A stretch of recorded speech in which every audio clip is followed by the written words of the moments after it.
And we are back. Now then, let us buy the armor for everyone. Everyone has shields, everyone has hats. Mirio and Toga need that, and not Toga, Sue, my bad. I don't know why I said Toga.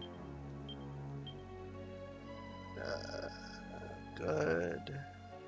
Mirio could use some. Other gloves, deafness goes way up. That's like dodge chance, so that is pretty good. I think it's dodge and crit chance, but I'm now 100% on the crit.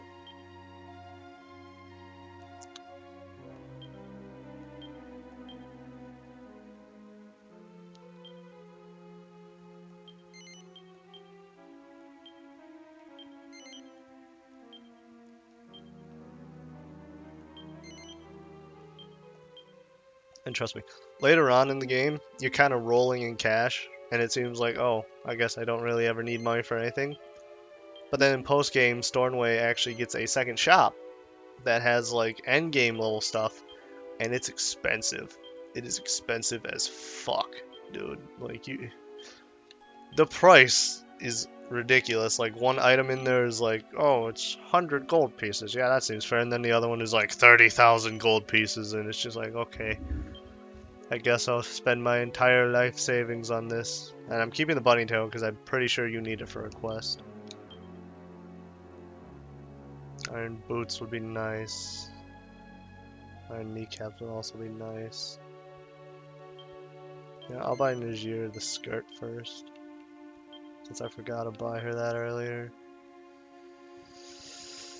I can't buy these, and I can't buy the boots. I'm pretty sure everyone but Najir. That sucks. I'll buy her the clogs, since she's the only one who can't wear the iron boots. Alright, so then I'm gonna have to money grind a little bit. Do I have any items in my bag that sell for a lot of money? I don't think I do. I have a bunch of iron ore. Oh, skills. I'm gonna save this though. I think it just gives you like 2 points in skill, which it's not a lot, but you know, better than it's an item that gives you more skill points. It's nice. That little extra boost of 2 points can help you reach a skill earlier. Alright, so these guys are pretty sure these are the guys I want to fight for money's sake. And I'm just going to spam attack, because I should definitely be a high enough level where these guys will not be a problem damage-wise. Like, if more than 5 enemies show up, I'll start having Najir cast Bang. Really? Getting your coup de grace out like that? Damn.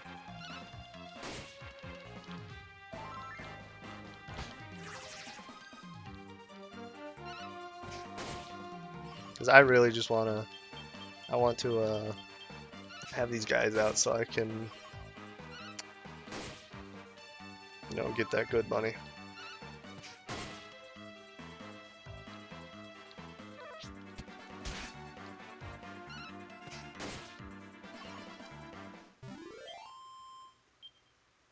Yeah, 576 gold off of that fight.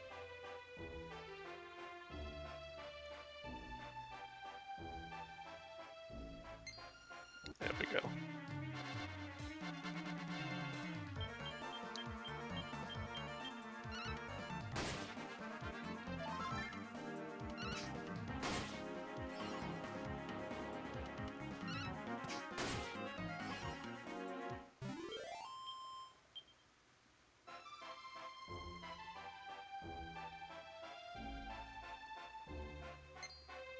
I think I might give me some money.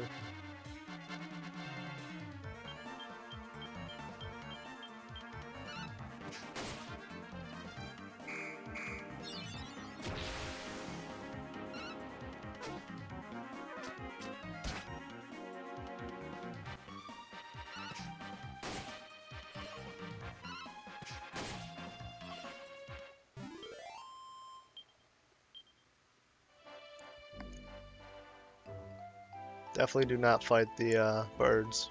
They usually are by themselves and don't give a lot of money. Get the fuck away from me, bird.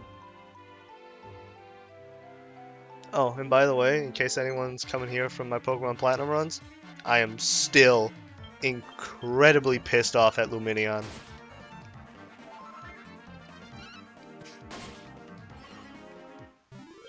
Oh, that guy was by himself. I'm not gonna get anything. Oh, Moonwort Bulb.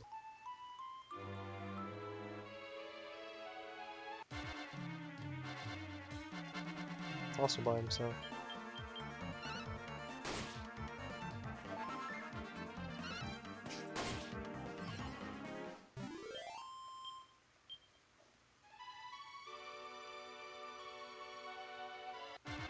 And I ran into the oh, I guess there's two of them. Bang time.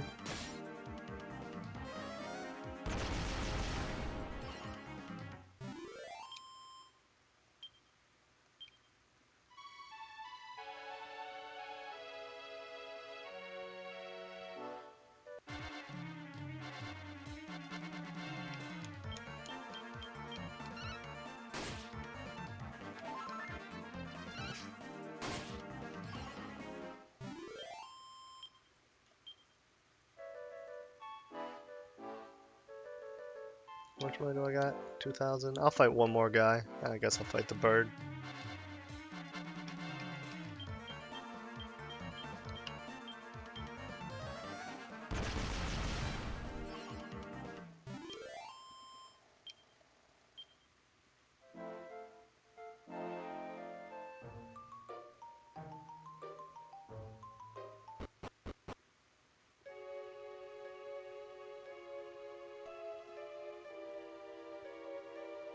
Whoops.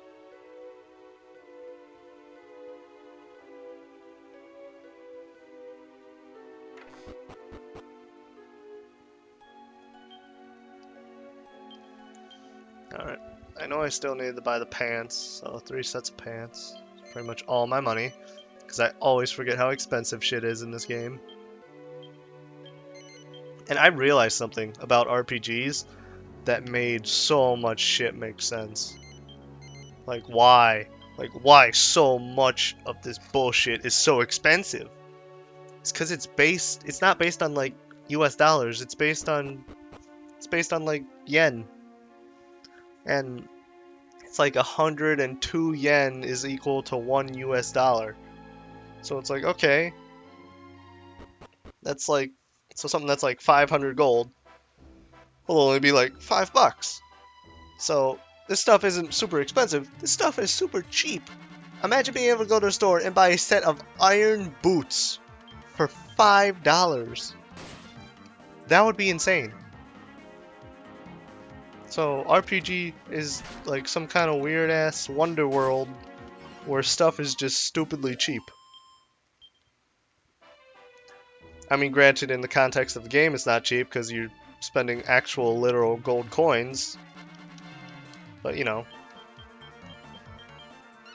in terms of real life, that's some good good economy.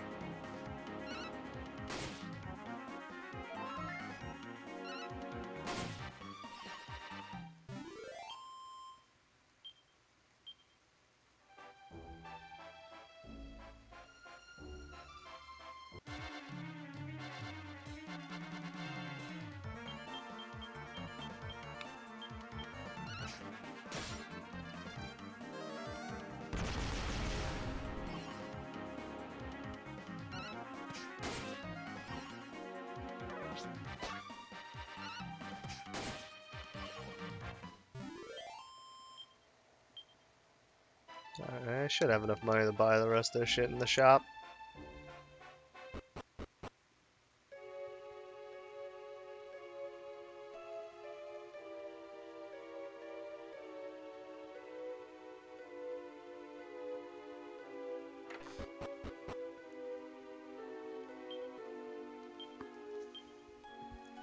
Because I just needed, I'm dumb. I'm dumb! I needed at least 1,100 to buy the 2 boots I needed. Yeah, I'll get rid of the other red skirt. Well, that will,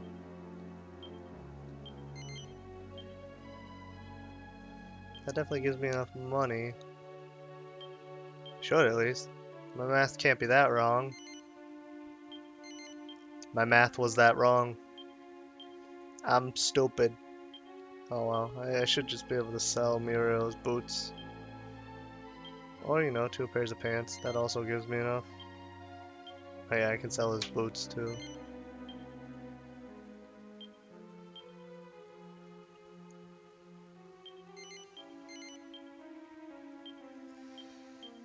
Alright, and now I can show you guys the power of the most absolutely disgusting ability in any RPG I have ever seen. It's so broken. Like, Magic Mirror was not invented in this series with balance in mind. It just trivializes anything with magic.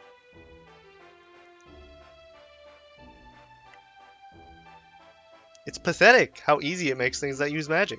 And there are some bosses later on where it's like, oh, their main thing is that they hit you with these really strong spells. You use Magic Mirror, you beat the crap out of them with your hits, and then they attack you and beat the crap out of themselves. It's insane.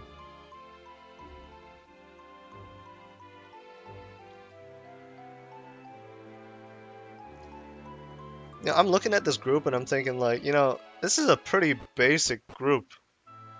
You got the spell sword, you got the just warrior guy, you got the healer, and you got the mage. Like, this is pretty much how all D&D groups start out until like people start fucking around with multi-classing, which is what's gonna happen with these guys too. Let's see. Oh, I didn't rest.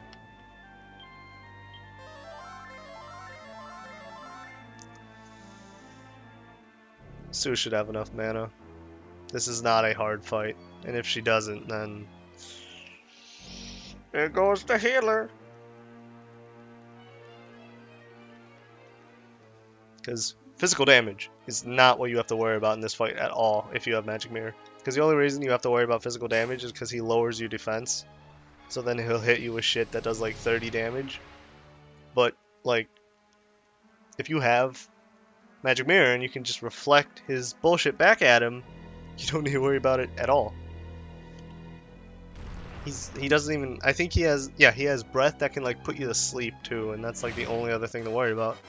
But if you use Magic Mirror before he uses that, then it's not an issue. Yeah, look at this. It only costs 4 mana too, by the way. It's not like it costs all your mana at once. No, it's 4 mana. And you have mana pools of like 300 by the end of the game. Okay, so Muriel didn't get his out. So hopefully this dude doesn't cast a spell this turn. Yeah, that's fine. Look at that. 1 damage. 1 damage. No one needs to heal. I don't know why I did that. This is like the one boss you don't need to do that on. Because he's going to do it to himself like a dumbass. Look, here it comes. Look at that. See? See?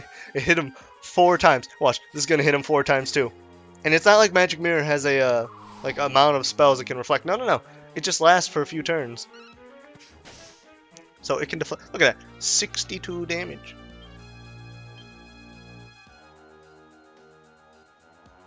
Use crack. Magic damage is going to do about the... Oh. I'm pretty sure hers just gives her back all of her mana, right? Look at the damage, though. This guy kills himself. Look at the damage. And then he's doing it again. Look. Man, if you aren't sold on Magic Mirror being like the most broken ability in the game at this point, I don't know what the fuck to tell you. Yeah, reduce mana cost to 0.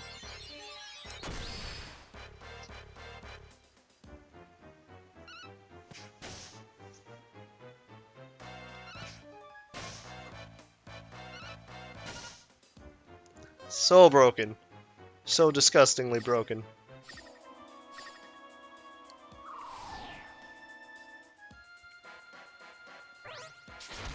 Look at that. Look at that, the healer took 9 damage. This guy is so pathetic. So pathetically easy. This just does, yeah, that just does normal. And oh, I guess checking how much mana things cost right now isn't really a good idea, considering mana cost is 0 right now. But I'm pretty sure Bounce costs like 8 mana or something, and Magic Mirror just costs 4. It's like half the cost, and he's dead. He's dead. That was like a 2-minute boss fight. That was a boss fight. Magic Mirror is disgusting. I don't know what they were thinking. Oh yeah, Royal Soil. Royal Soil is also another thing that you just need a lot of, like unreasonable amount of it.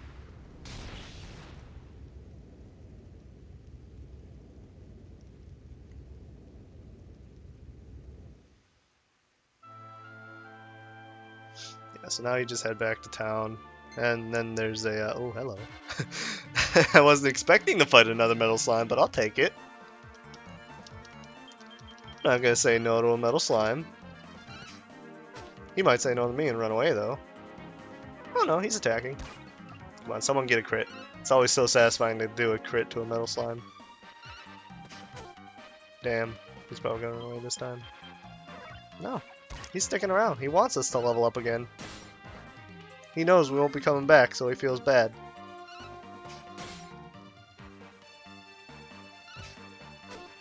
Bastard.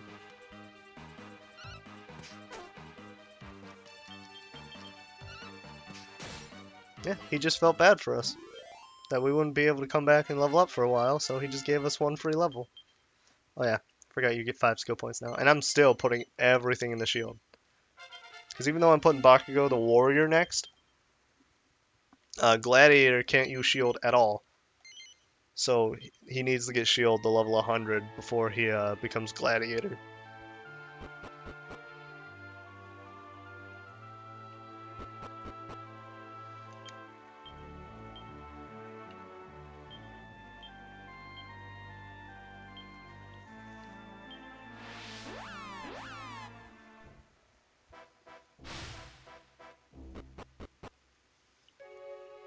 And this is the part I was talking about in an earlier episode where I would just let Will handle this part in the cutscene, and he walks into the house and he's like, "Wake up, bitch! What are you, dead or something?"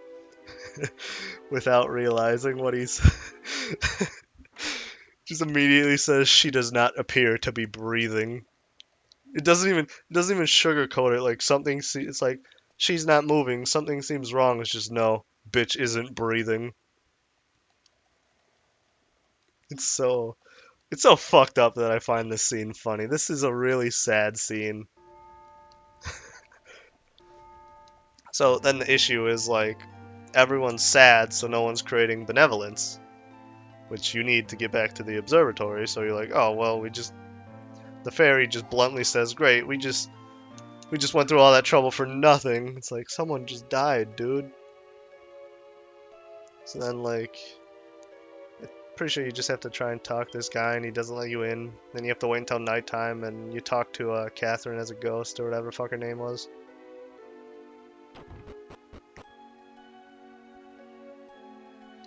Then you take the dude around, take him around town, show him all the people that we saved. Because he's like, oh, Catherine, my wife died, so that means everything was for nothing. So you take him around town. I hit stay overnight. Now I need to rest again, because I'm stupid. But you're like, hey, even though you're... God damn it. I'm so dumb. But he's like, hey, even though your wife died, it's not like you didn't just save a bunch of other people from this disease or something, so you should still be happy. And, you know, that somehow works, even though dude should be kind of, like, it's understandable that dude is pissed off that his wife died. And he's, like, couldn't really help all that much in the end with saving her specifically, so it's understandable that he'd be pissed off, but, like, you know, kind of just a weird part of the game.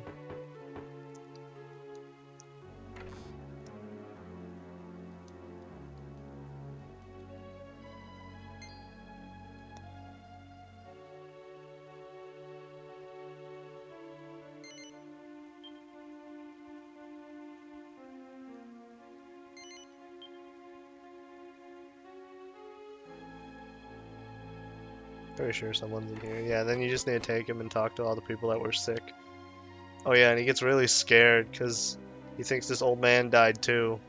Or like still has the disease, but the dude just has like a common cold.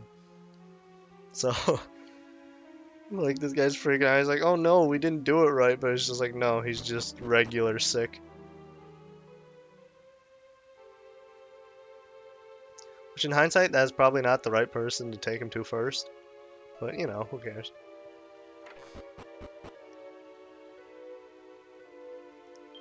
Oh wait, no. Who do you talk to? Oh, you don't talk to anyone in here.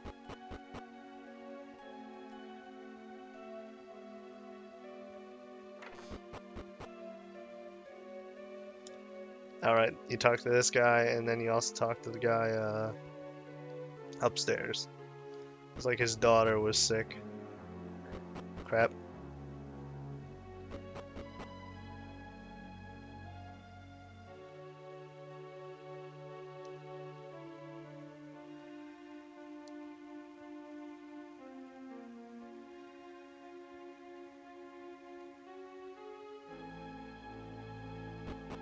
Then you have to talk to this bunny girl. Because Dragon Quest games like to remind you that Toriyama is like kind of a pervert. Because there's always like the bunny girls. They were in Dragon Ball too. Which, if you didn't know that about Dragon Quest, Toriyama, like the guy who made Dragon Ball, he does the art for these games. So I can't remember if he helps with the story, but like, you know, since he does the art and it's like his style thing, his humor will definitely seep in.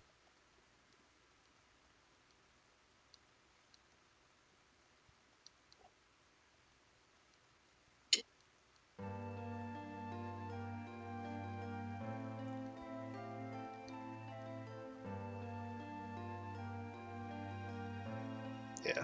Then after you free her, then you finally get the benevolence from the town and you can take it back to the train. And then starts the second part of this story. Like, the story is in, like, the story of the entire game, not second part of, oh, contagion monster guy.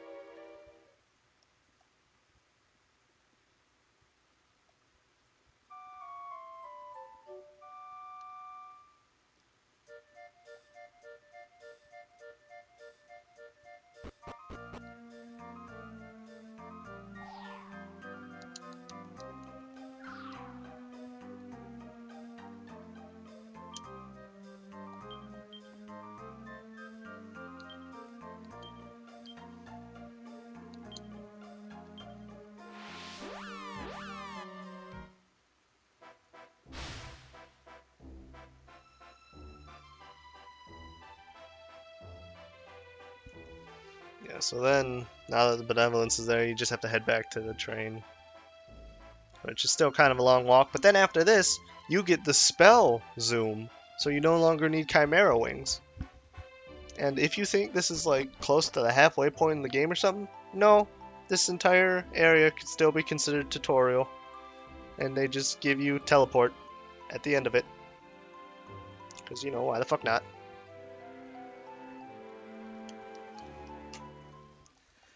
Oh yeah, that chick's kind of important. Like, kind of incredibly important to the story. But, 11-year-old me did not realize that until the literal last cutscene of the game. I mean, she doesn't show up too often, but she does show up a few more times. Yeah, so then the train's finally like, hey, this guy's an angel. So, might as well get him back to the observatory.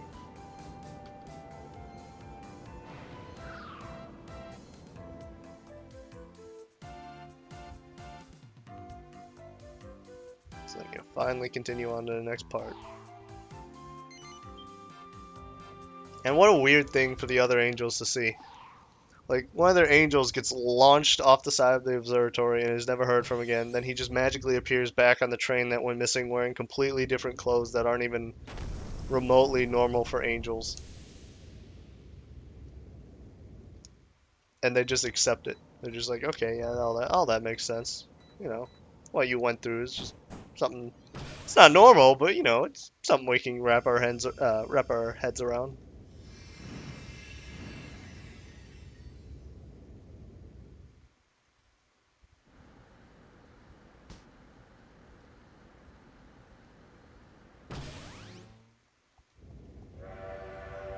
I always did like the train, how it like the exhaust is stardust. I always thought that was awesome. But here we go, finally at the train. And the next part of the story is kind of split into two parts. First part, I like to refer to it as time to find a boat, and then the second part is okay, let's actually get real about this. Because the first part is you do get a boat that you can drive around on the ocean and get to different areas, but up until you get that boat, like when you get the boat is when the game starts to really open up.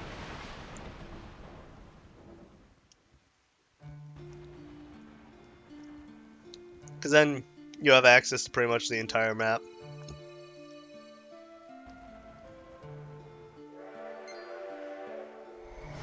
Like there's still a specific order you're supposed to do the dungeons, like based on difficulty, but I don't think there's anything stopping you from actually doing them out of order.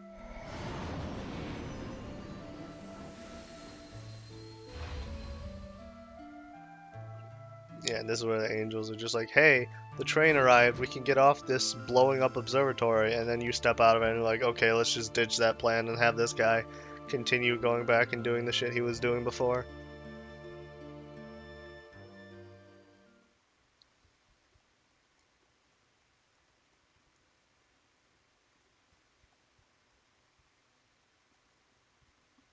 I am getting to the class change though. It's at the end of the next dungeon I'll be able to change my class.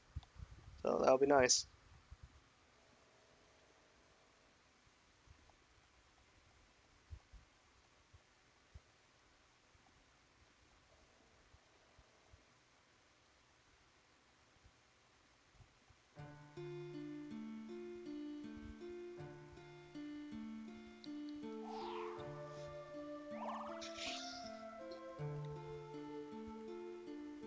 Pretty sure now I just head up to the tree.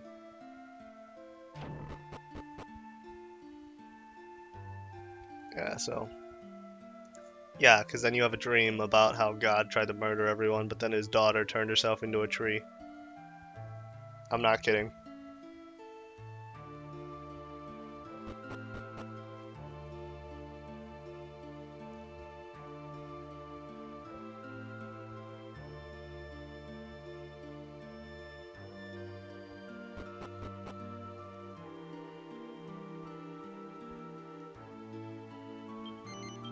Yeah.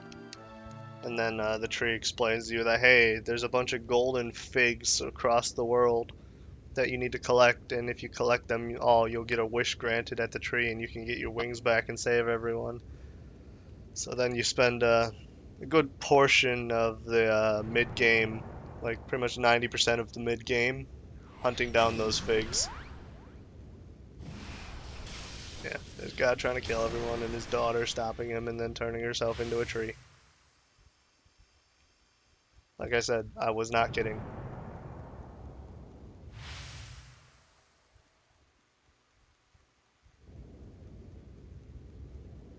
Oh, and you pass out too. You pass out quite a bit in this game. Like, more than the average amount. I'm surprised I haven't. Well, not really. I'm not really surprised no one's died yet. If no one dies past the Leviathan, I'll be surprised, because he's usually where I start to have difficulties. Yeah, because then you go to that island, then you take a like rowboat or something to next island. Then after you clear out that entire next island, then you get your boat and can just go everywhere.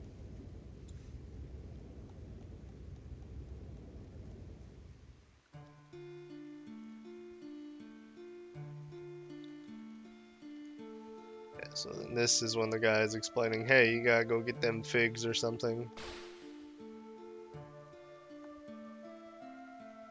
Yeah, because you prayed at the tree to get your wings back, and it's just like, nah, it didn't work. But then you're like, oh well. Well, since you're a human, you might as well go get those figs. Instead of, sending all the angels to help with it. Since they will probably be way better at doing this than a human.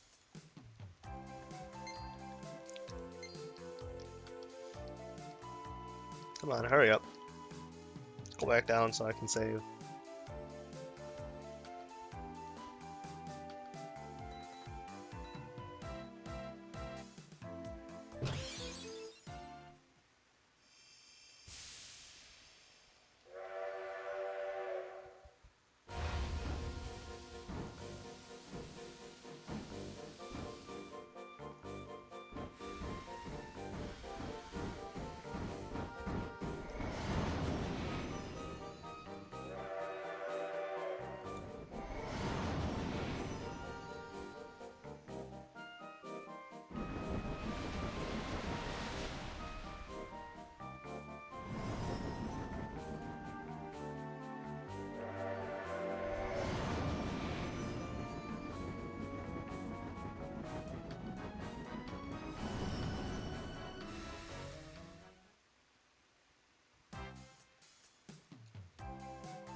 Oh yeah, and even though your friends couldn't join you on the train and all that shit, they just magically appear on the other island.